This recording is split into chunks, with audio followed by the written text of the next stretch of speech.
Hello mga lalabs, for today's video ay magluluto tayo ng tortang repolyo.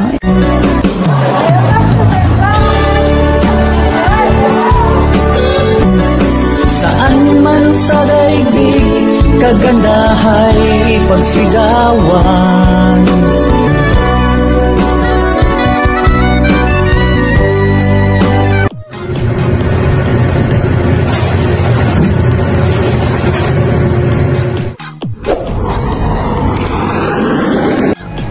Hello mga lalabs, for today's video ay magluluto tayo ng tortang repolyo. Ito may sibuyas, yung repolyo, may itlog, at meron na po ako ditong chop na garlic. Ayan o, dito.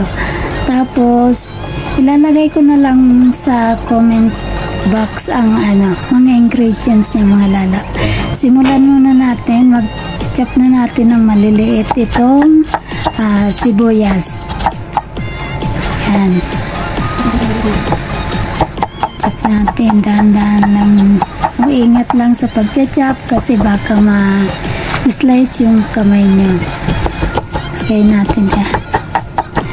Ganyan lang kalilit. O depende lang po sa inyo mga lalabs kung paano nyo i-slice. Basta yung maliliit lang. Ayan, sunod natin yung repolyo, slice din natin ng maliliit para kumbaga madali siyang madali siyang maluto o maprito. Ayan, konting ingat lang sa pag-slice kasi baka mapasama yung kamay nyo. At ayan na nga mga lalabs yung na-slice ko na. Maglagay tayo ng magic sarap. Ayan, yung magic sarap natin. Tapos ito yung seasoning pala ito mga lalabs, galing ito sa sa noodles na instant noodles siya, ilalagay ko siya ang lang ba. Tapos ilagay na natin yung dalawang itlog. Ayan,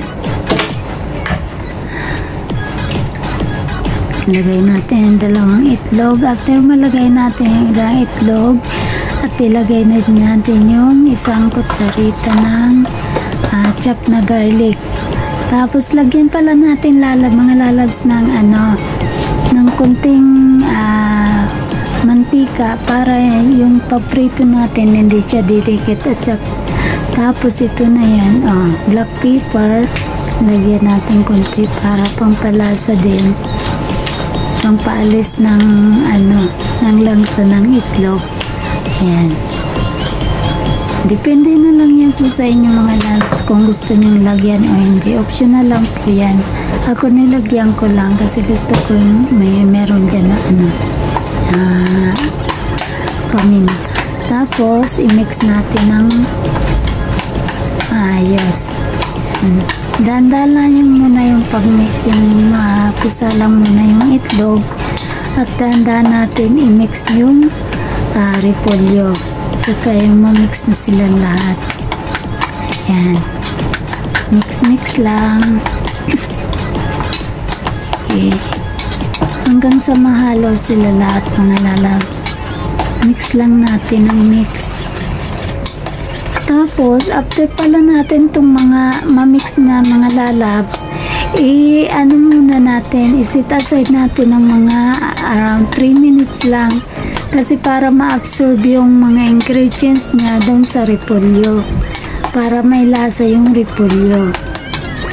At saka magtutubig kasi yung nagtutubig kasi yung repolyo niya para ma-absorb din yung itlog.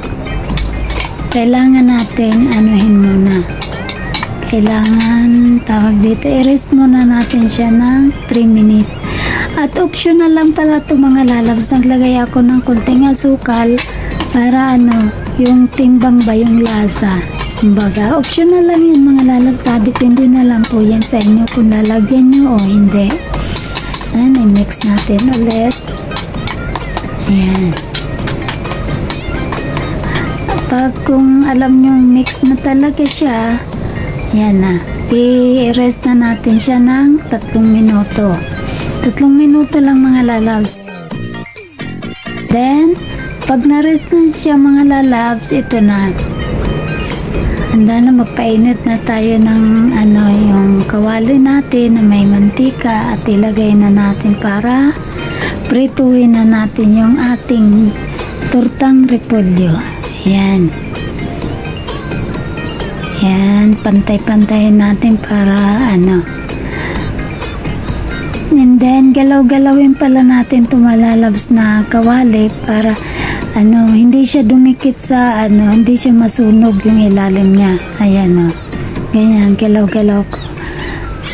At hatiin natin to sa gitna para mabaliktad natin. Depende din sa inyo mga lalabs kung kaya nyo din siyang itaog ng hindi na hati-hati.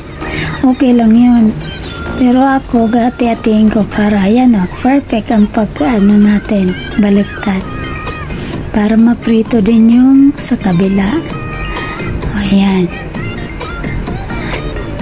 Tapos, pag nabaliktad na pala natin mga lalabs, lagyan natin ng konting mantika ang gilid niya kasi para maprito din yung maluto natin yung kabila. Kasi wala na siya yung mantika dito sa na-absorb na dun sa kanina.